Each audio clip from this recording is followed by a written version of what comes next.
The elderly father-in-law, who was supposedly blind and in need of care, was neglected while my husband and his mother enjoyed themselves outside. They often left me to attend to him, while they pursued their own interests. One day, the supposedly blind father-in-law suddenly stood up. I wondered how to confront my husband and his mother about their behavior. My name is Annie, I'm 33 years old, and I want to share a real experience from my life. I grew up as the only girl among 3 siblings, adored by my dad despite his objections. I moved from the West Coast to the East Coast after marrying my current husband. As my dad tearfully bid us goodbye, and my mom chuckled, Dad disapproved of the marriage due to living with the in-laws and the responsibility of caring for my father-in-law. Mom always urged me to follow my heart, but Dad never held my mother-in-law or husband in high regard. Despite initial kindness from my husband, things have changed drastically. The power dynamics in the house now favor my mother-in-law and husband over my father-in-law. He was diagnosed as blind a few years ago and mostly stays at home. Initially, there were several caregivers, but after I married into the family, my mother-in-law and husband dismissed them all without consultation, claiming it was too expensive. My father-in-law wished to keep at least one familiar male caregiver, but my husband reluctantly agreed, assisted by the same caregiver who had been with the family even before his blindness. I am responsible for mornings, evenings, and a full day each week when the caregiver is absent. Despite working remotely full-time for a company, my husband and his mother have begun treating me as a substitute caregiver. When I voiced my concerns, they retorted, questioning why they allowed someone with my caregiving background to marry into the family, expecting me to manage their baggage. Ironically, they refer to my father-in-law as baggage despite his wealth covering most expenses. My mother-in-law's treatment of him is appalling, and my husband once remarked callously that if only his father passed away sooner, they would inherit sooner. Despite wanting to divorce my husband, I couldn't bear the thought of my father-in-law being mistreated while I was away. I often felt sorry for him, especially on their days off when my mother-in-law and husband would leave me to care for him while they enjoyed themselves, indulging in careless shopping. Originally, my father-in-law was a significant landowner with several properties that generated a steady passive income managed by professionals. I only handled the payments, but my mother-in-law and husband would siphon off money from the bank account for their own use. When I confronted my father-in-law about this misuse, he sadly admitted, I see that my wife and son only view me as a cash cow. I apologize for burdening you with my care. I reassured him, don't apologize. Using my caregiver's license is what I'm here for. My work is home-based, so helping you isn't a problem. Taking care of my father-in-law wasn't burdensome, but my frustration grew towards my mother-in-law and husband who neither did housework nor held jobs, yet acted superior. My resentment towards this do-nothing duo intensified. Then one day my mother-in-law and husband announced they were going to the Caribbean for 2 to 3 weeks. Don't do anything unnecessary, just focus on your caregiving, they instructed casually. They packed their bags happily and excitedly a week in advance. Once they left, I finally had a moment to relax. To my surprise, father-in-law started changing into a suit on his own. I was taken aback and stared in shock. Come on, dear, let's go, father-in-law said, standing before me in his suit. It was clear from his eyes that he wasn't blind. Father-in-law, can you see? I asked, surprised. Not perfectly blind. Blindness can't be cured completely, he replied, handing me a business card indicating where he wanted to go. 3 weeks later, an oblivious husband and mother-in-law returned, relaxed from their trip. Fun times always end too soon. We're back to reality, my husband remarked with a sigh. In the blink of an eye, do we have to face this gloomy face again?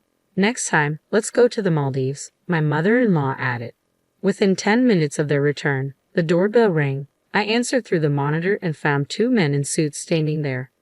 I recognized one of them, I said as mother-in-law, and my husband looked puzzled. Oh, it's James's lawyer. What brings you here? As the two wondered, father-in-law walked into the living room. He guided the lawyers to chairs and sat down himself. Did he just walk and sit down by himself? Mother-in-law muttered. The lawyers sat down reluctantly, looking at father-in-law quietly. He called me over, and I took a seat next to him. Today, I've set up this meeting for 3 reasons, father-in-law began. The first one is about your husband's affair. Saying this, he pulled out a photograph from an envelope. In it, my husband, Mother-in-law and an unfamiliar woman were captured intimately. Who's this woman? Father-in-law asked calmly. Neither my husband nor mother-in-law said a word in response. Father-in-law continued to reveal more photos from the envelope, several showing my husband with his arm around the woman, clearly enjoying her company, and others of them entering the hotel at different times and places. I've known about your husband's infidelity since he married you, father-in-law stated. He didn't just go to the Caribbean with the two of you. He was with her too. With all the evidence laid out, there was no denying it. Why? How did you? My husband stammered, clearly caught off guard. It seems my husband believed he had gotten away with it. I whispered to myself, realizing the extent of the betrayal. Amid the whirlwind of work, household chores, and caregiving, I hadn't noticed the signs. I simply assumed my husband and his mom were enjoying outings together. Don't you have anything to say to her? I finally confronted my husband, breaking the tension that had hung in the air. Awkwardly glancing at me, he sighed. Well, if we've been found out, so be it. Yes, you're just a caregiver to him now. He has a new partner, a so-called common-law wife. My mother-in-law chimed in, laughing. Is this true? Even when directly confronted, my husband could only mumble in response. He made no attempt to explain. We've rented a place for just the two of them. While they enjoy their time, I'm left alone in a hotel. Do you think she makes a better wife for my son than you, who can't even spend time with him? My mother-in-law continued, adding that this had been going on for over a year. If you wanted to do such a thing, you should have divorced me, I said, my voice trembling with emotion. Oh, I did consider letting him divorce you, my mother-in-law replied casually. But she doesn't want to take care of James, so what can we do? In another couple of years, we can just put James in a facility. That's what I thought. Her words hit me like a tidal wave. Shock and disbelief washed over me. Well, that's how it is, she concluded. I'm fine with you divorcing right now, but since you'd be abandoning caregiving, don't expect any compensation in the divorce settlement. My sorrow quickly turned to anger. Enough is enough. You can't just play with her life like it's a game.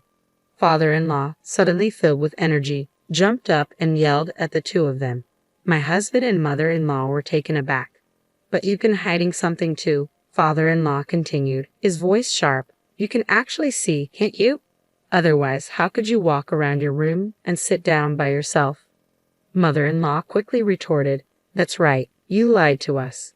Desperately trying to deflect, my husband said, It's not a lie. I did go blind, but it's partial blindness. I'm not completely blind. I've been undergoing treatments, and right now, I'm at an intermediate stage. Why then did you pretend you can't see? Father-in-law pressed. Why let everyone assume that on their own? The room fell silent, tension thick in the air as everyone waited for an answer.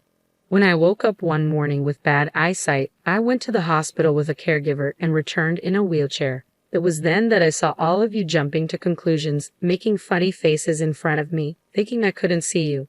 If you knew we misunderstood, why didn't you tell us? That's not fair, I said firmly. The caregiver tried to intervene, but I stopped her. I wanted to see how things played out. After all, it seemed like both of you were pleased about my blindness. At those words, both my husband and mother-in-law looked away. It hadn't even been a month since my father-in-law's blindness when I married my husband. All I had heard from him was, My father is blind. I too had assumed he was completely blind. Another thing. Regarding divorce, father-in-law continued calmly, What daughter-in-law and my son decide to do is up to daughter-in-law. If needed, I can introduce you to a lawyer. But the divorce I'm talking about isn't between the two of them. It's between you and me. Father-in-law stared straight at mother-in-law as he spoke. Divorce? Who does that? If that's the case, let's talk about the last point. I want my money back, father-in-law declared abruptly. It turned out he had been giving mother-in-law a living allowance every month. However, thinking that the blind father-in-law wouldn't notice, mother-in-law had dipped into other savings. Worst of all, it was from the inheritance left by father-in-law's father. You always had a tendency to lavish yourself with money. That's why I arranged for a set amount to be transferred to you through the home caregiver, father-in-law explained calmly. But knowing you, I thought you might spend from other sources when you learned about my blindness. That's why I kept separate accounts for my earnings and the inheritance. A year later, when father-in-law checked with the bank, he discovered that around $60,000 had been spent in just that year alone. $60,000, father-in-law exclaimed, astonished. It's unbelievable that mother-in-law could waste so much money every month. If I had that kind of money in a year, I wouldn't even know what to buy. But for mother-in-law, with her spending habits, it seems like pocket change. I can't possibly pay that back, mother-in-law retorted defiantly. Plus, it's my money too, right? Whether it's inheritance or whatever, I can use it as I please. You don't understand inheritance law, father-in-law responded firmly. Even if we divorce, that inheritance won't go to you. If you can repay that money all at once, I'll let you stay and not proceed with a divorce. But if you can't, consider that $60,000 as property division and quietly agree to a divorce. The real estate owned by father-in-law and mother-in-law had also originally come from his father's inheritance. Therefore, mother-in-law couldn't claim it in a property division. But Dad, I began, realizing now how wrong. I've been wrong all this time. I want to change. Can you please forgive me for everything? The husband desperately clung to his father's feet. Daughter-in-law, what will you do? Do you still want to be with this lazy cheater? Father-in-law asked, looking at me. No, I've come to see the light. I realize now how foolish it was to tolerate him just because I loved him, I replied firmly. Can you recommend a lawyer? I'll be seeking compensation in the divorce proceedings and will be divorcing him. I had lost all feelings for my husband and decided to demand compensation in the divorce proceedings. Simultaneously, a meticulous lawyer handed me a divorce application, which I signed on the spot. Wait a second, I don't have the money to pay any compensation, my husband protested. You can start a part-time job or find another way to pay it back, father-in-law suggested. I'll let you stay in this house for a while because of our son, not because you're my son, but to keep an eye on you. My husband, tears in his eyes, apologized to me and signed both the divorce application and the compensation agreement. Father-in-law then surprised me further. I also want to give you a portion of my assets as a token of my gratitude and apology. I'd rather give it to you than to my son, father-in-law declared solemnly. He handed me a copy of his will. What is this? I asked, bewildered. The original is with the lawyer. I can't give it to you now, father-in-law explained. When I pass away, the lawyer will contact you. At that time, I want you to accept my assets. The will stated that a portion of father-in-law's property and bank deposits would be inherited by me. I can't accept this, I said, feeling overwhelmed. I've only been with your family for just over a year. I haven't done anything special to deserve this from father-in-law, I protested. No, that's not true. You stood by my side and tried to protect me, even when they said such terrible things, father-in-law replied with a gentle smile. Why are you giving it to that young woman? I've been with you for many more years, mother-in-law interjected angrily. Quiet, what have you done for me? Father-in-law countered firmly. From the moment we got married, you left all the household chores to the help. Weren't you the same with raising our son? It was me and the maids who looked after him when he was young. I know about your affairs and that you spent money on your lovers. It's shameful what you and our son have done. Even my husband looked surprised at father-in-law's words. Wait, Mom said it was Dad who had the affair and that she raised me all by herself. What's going on? I asked, noticing mother-in-law's nervous demeanor and her evasive gaze. Do you believe James over me? Mother-in-law shot back, but it was clear to everyone that she was lying. My husband was taken aback, but the truth was now out between father-in-law and mother-in-law. The revelation of my husband's affair left no sympathy for him, considering mother-in-law's own infidelity. As the conversation neared its end, mother-in-law was forced to sign the divorce papers and pack her bags. She left the house without any resistance and father-in-law and mother-in-law officially divorced that day. Regarding the compensation for my husband's divorce proceedings, father-in-law paid it off in a lump sum, believing it would be better for me. My husband agreed to repay father-in-law. I packed my things to return to my parents' home, arranging for them to be shipped from our large house, courtesy of father-in-law. My husband lived on the second floor, confined to certain areas to avoid crossing paths with me. For a whole month, I managed to keep my distance from them. Everything was settled on moving day when the intercom rang. To my surprise, my parents' faces appeared on the screen. Hurrying to the front door, I found my father already in tears and my mother smiling brightly. It turned out father-in-law had generously covered the travel expenses and arranged everything.